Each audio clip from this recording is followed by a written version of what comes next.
Good morning students. हमारे differential equation में आज हम न्यू चैप्टर स्टार्ट कर रहे हैं। टोटल डिफरेंशियल इक्वेशन, संपूर्ण अवकल समीकरण। टोटल डिफरेंशियल इक्वेशन ये किस टाइप से लिखी जाती है? इसका स्टैंडर्ड फॉर्म है P D X plus Q D Y plus R D Z equal to 0, जहां पर P Q and R are function of variable x, y and z,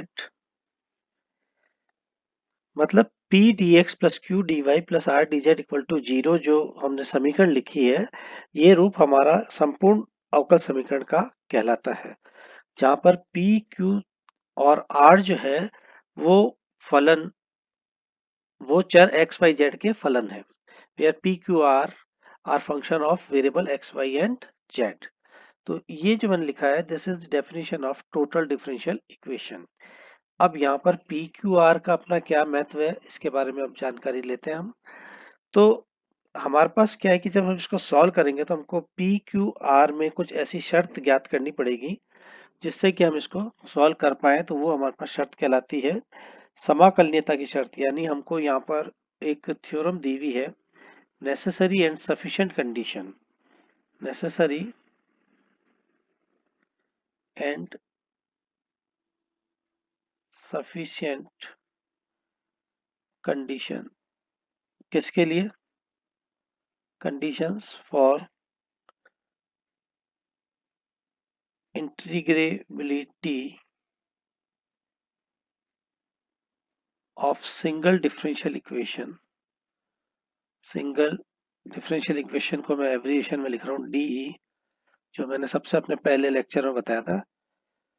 और वो डीई कौन सा है डिफरेंशियल इक्वेशन? जो मैंने ऊपर लिखा था P D X plus Q D Y plus R D Z equal to 0। यानी समीकरण P D X plus Q D Y plus R D Z equal to 0 की समाकलनीयता के लिए आवश्यक और पर्याप्त शर्त हमारे पास क्या है? तो इसका पूरा एक आर्टिकल है, लेकिन हमको एक्चुअल में जो सीधे क्वेश्चन में करना होता है उसके लिए हमको ये ध्यान रखना पड़ेगा कि हमारे पास जो कंडीशन है समाकलनीयता की शर्त की, वो हमारे पास ये होती है। उसको पहले पहले डिटरमिनेंट्स फॉर्म में लिख देता हूँ। ये p का कोफिशिएंट, ये q, ये r, ये डिटरमिनेंट्स है। यहाँ पर आएगा with respect to del x, with respect to del y and with respect to del z partial differentiate, and this is again p, q and r, and this is equal to 0। जब मैं इसको अपने अलग तरीके से लिखूंगा तो ये मेरे पास क्या हो जाएगा? ये कंडीशन मेरे को याद रखनी पड़ेगी। ये कंडीशन मुझे हर क्वेश्चन में अप्लाई करनी पड़ेगी, क्योंकि मुझे यहीं से ही पता चलेगा कि अवकलनीयता की शर्त को फुलफिल कर रहा है। और अगर इक्वेशन को फुलफिल करेगा, इसकी समाकलनीयता की शर्त को, फिर हम इसको डायरेक्टली इंटीग्रेट करके उसका सॉल्यूशन निकाल लेंगे। ये देखें, मैंने p के साथ रखा तो ये del y del q by del z minus del r by del y, ये देखिए cross multiply with minus sign. और इसी तरीके से जब मैं q को करूंगा तो पहले माइनस है तो मैं डायरेक्ट प्लस ले लेता हूँ। और सीक्वेंस में अब क्या रखूंगा? p को रख दूंगा तो ये क्या हो जाएगा? Del r by del x, del r by del x minus del p by del z, okay, plus r, और यहाँ पर वापस से वही आ जाएगा del p by del y minus del q by del x equal to 0। ये बहुत इंपॉर्टेंट कंडीशन है जिसको कि हमको हर अवकल समीकरण जो हमको दिया हुआ होगा टोटल डिफरेंशियल का, उससे हमको इसको ज्ञात करना पड़ेगा कि हमारी जो इक्वेशन है वो समाकलनीयता की शर्त को फुलफिल कर रही है या नहीं कर रही है। तो ये वाली जो मेरे पास पूरी की पूरी मैंने लिखी है, ये मेरे पास समाकलनीयता की शर्त की मतलब इससे हमको समाकलनीयता की शर्त को निकालना है। अब इसमें फिर एक और केस आता है। सपोज कीजिए जो मैंने इक्वेशन पहले लिखी थी, यहाँ पर जो आपको इक्वेशन मैंने लिखी है,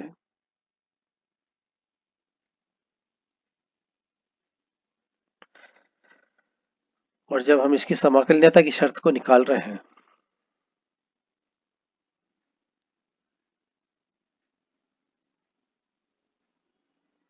ये समाकलनीयता की शर्त है, तो ये आ गई आपके पास।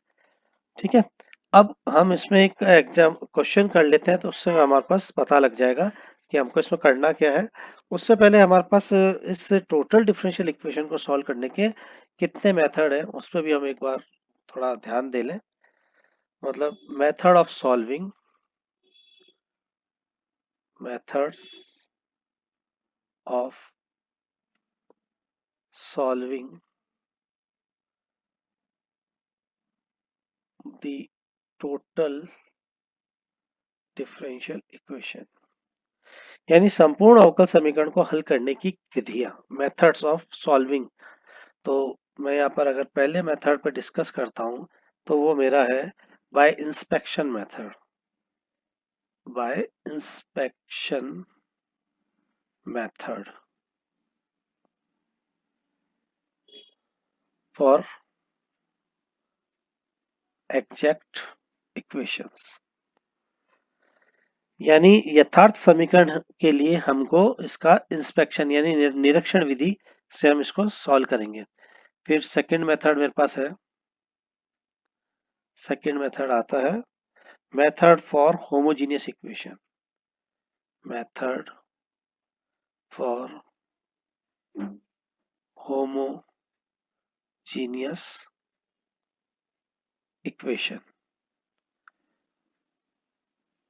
अब होमोजीनियस यानी समघात समीकरण के लिए हमारे पास मेथड होगा, वो हम यूज कर सकते हैं। फिर मेरे पास आता है थर्ड, इसमें सॉल्व करने का मेथड है method of auxiliary equation, method of auxiliary equation.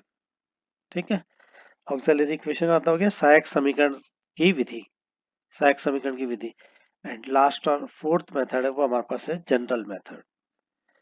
हमारे हर लेक्चर में आपको एक एक मेथड में डिस्कस करता जाऊंगा, जनरल मेथड। तो आज जो हम स्टार्ट कर रहे हैं वो हमारा सबसे पहले है कौन सा वाला मेथड, इंस्पेक्शन मेथड। तो हम जो दी गई समीकरण है उसमें हम सबसे पहले हम समाकलनीयता की शर्त को संतुष्ट या उसका सत्यापन करेंगे। यानी जो इक्वेशन मेरे को दी हुई होगी मैं उसको इस रूप में रखने की कोशिश करूंगा, P D X plus Q D Y plus R D Z is equals to 0। जहां पर मैंने बताया था P, Q and R are the function of variable X, variable Y and variable Z। यानी ये जो R है वो X, Y, Z भी हो सकता है, केवल Z भी हो सकता है, X भी हो सकता है, XY भी हो सकता है, XZ भी हो सकता है। बहुत सारे इसके आप मतलब उसके कॉम्बिनेशन बना सकते हो। इस टाइप से आपके पास R हो सकता है, Q हो सकता है और P हो सकता है। तो इस इक्वेशन को, जो भी इक्वेशन दी होगी, सबसे पहले हम उसको हमारे इस स्टैंडर्ड फॉर्म में रखेंगे। ठीक है, अब इस इक्वेशन इस फॉर्म में रखने के बाद हम क्या करेंगे, हमारी अवकलनीयता की शर्त। अभी अवकलनीयता की शर्त आपको क्या बताई थी, आपको अगर ये याद रहता हो तो आप इससे याद कर लो, पी क्यू आर या डेल बाई डेल एक्स या डेल बाई डेल वाई या डेल बाई डेल जेड, फिर अगेन पी क्यू आर, ये डिटरमिनेंट्स आ गया, दिस इज इक्वल टू 0। और 3/3 का डिटरमिनेंट्स हमें आता है। जब हम अगर p के लिए सॉल्व करेंगे तो पहले इसको करेंगे और इसको करेंगे, तो यहाँ से क्या आ जाएगा, ये क्रॉस मल्टीप्लाई, ठीक है, और ये cross multiply with minus sign, तो ये आ जाएगा p। और p के साथ क्या आ जाएगा, del q by del Z minus del R by del Y. And similarly अगर माइनस क्यू लिखता हूँ तो माइनस क्यू में ये और ये छुप जाएगा। अब क्या बचेगा, ये आर इससे मल्टीप्लाई होगा, ये पी इससे मल्टीप्लाई होगा, तो ये आ जाएगा मेरे पास del P by del Z, del P by del Z minus del R by del X, del R by del of X. And similarly R के लिए लिखेंगे, आर के लिए लिखेंगे तो ये और ये बंद हो जाएगा। यहाँ पर क्या मल्टीप्लाई होगा, del Q by del X और del P by del Y with minus sign. तो यहाँ आ जाएगा आपके पास del P by del X minus del Q by, ये तो वाई आएगा सॉरी, p के साथ तो y आएगा और इसके साथ आपका ये y और ये x इक्वल टू 0। ये हमारे अवकलनीयता की शर्त है, जिससे कि हम हमारे अवकलनीयता की शर्त अगर ज्ञात हो जाएगी तो हम इसको इंटीग्रल करके सॉल्व कर लेंगे। और यथार्थ करने के लिए हम क्या करेंगे कि जो हमारे पास इक्वेशन दिया हुआ होगा उसमें उसके गुणांकों को हम पुनर्व्यवस्थित करके जीरो करने की कोशिश करेंगे। तो अभी हम जो मेथड पढ़ रहे हैं उसमें हम पहले इसको ये कर लेते हैं कि यथार्थ कैसे करते हैं और फिर हम इसका इंटीग्रल कैसे करते हैं, मतलब सॉल्यूशन कैसे निकालते हैं। तो एक एग्जांपल, आज फिलहाल एक एग्जांपल मैं आपको लेके बताता हूँ। सॉल्व। अब देखिए यहाँ आपको इक्वेशन पहचानना बहुत आसान है। यहाँ पर देखिए, आप अगर आपको सारे मेथड पता है तो आप इजीली कर लोगे। 2x²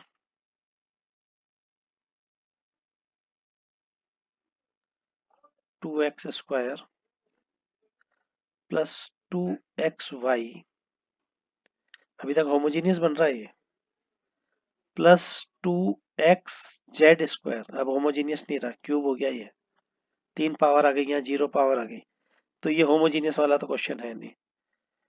फिर है आपके पास dy plus 2z dz equal to 0। ये इक्वेशन आपको दी हुई है। तो अब इस इक्वेशन को अगर एग्जाम में आता तो आप इजीली समझ पा रहे हो कि आपकी स्टैंडर्ड इक्वेशन वाली फॉर्म में इसको मैं रखता हूँ। तो जब सॉल्व करूंगा तो मैंने इक्वेशन स्टैंडर्ड क्या पढ़ी थी, P D X plus Q D Y plus R D Z equal to 0। ठीक है, तो मैं यहाँ क्या लिखूंगा, here capital P is what, twice of x square plus 2 of xy plus 2xz² plus 1। p तो ये हो गया और q की वैल्यू आपके पास कितनी हो गई, q 1 हो गया। और सिमिलरली r आपके पास कितना हो रहा है, 2 ऑफ z। ठीक है, ये सारी वैल्यू निकालने के बाद अब हम अवकलनीयता की शर्त पे आते हैं। तो सबसे पहले मैं सारी सारी वैल्यू निकालूंगा। डेल p को मैं करूंगा with respect to y and z, ये ध्यान रखना। तो सबसे पहले मैं डेल p को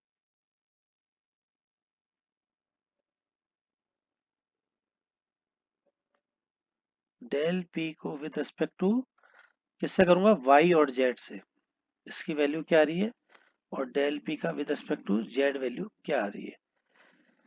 विद रिस्पेक्ट टू अगर मैं y करता हूं तो ये हो जाएगा मेरा ट्वाइस ऑफ x। ठीक है ना, ओनली ये रहेगा। विद रिस्पेक्ट टू z करूंगा तो ये रहेगा 2 ऑफ x। ठीक है, विद रिस्पेक्ट टू z कर रहा हूं तो ये 2 ऑफ x और z का 2z और आएगा, यानी 4 ऑफ x z इसकी वैल्यू आएगी।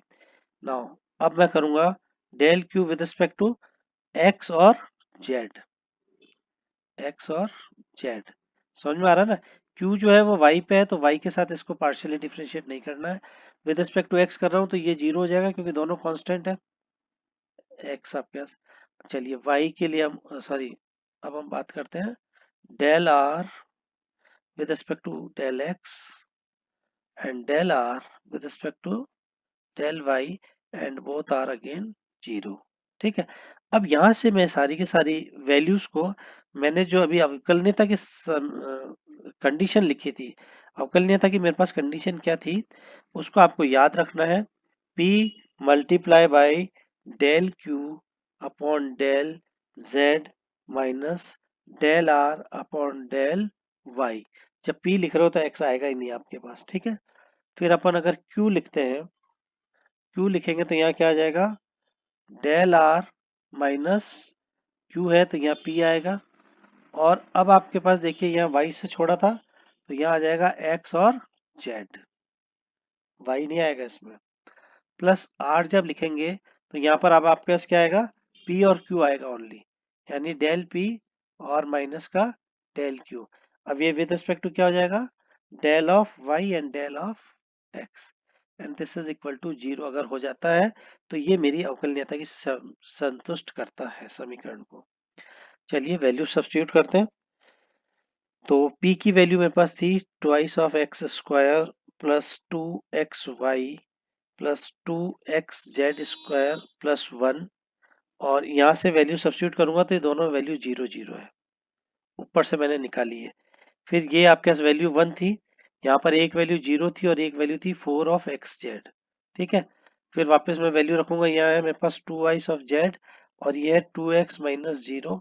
अब मैं इसको सॉल्व करूंगा तो ये तो देखो पूरा पूरा 0 हो गया, यहाँ से करूंगा तो ये हो गया 4 ऑफ एक्स जेड, ये प्लस का 4 of X Z, this is equal to 0। इसका मतलब ये मेरे अवकलनीयता की समीकरण को, अवकलनीयता की शर्त को संतुष्ट कर रहा है।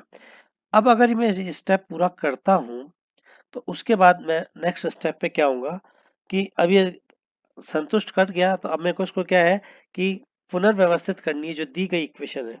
तो अब मेरी जो दी गई इक्वेशन थी उसको मैं वापस लिखता हूँ, 2x² plus 2xy plus 2xz² dx। ठीक है, यहाँ से देखिए मैंने 1x जो है उसको बाहर रख दिया है, तो बची हुई जो है वो क्या बची है, dx plus dy plus 2z dz equal to 0। यही है। ठीक है,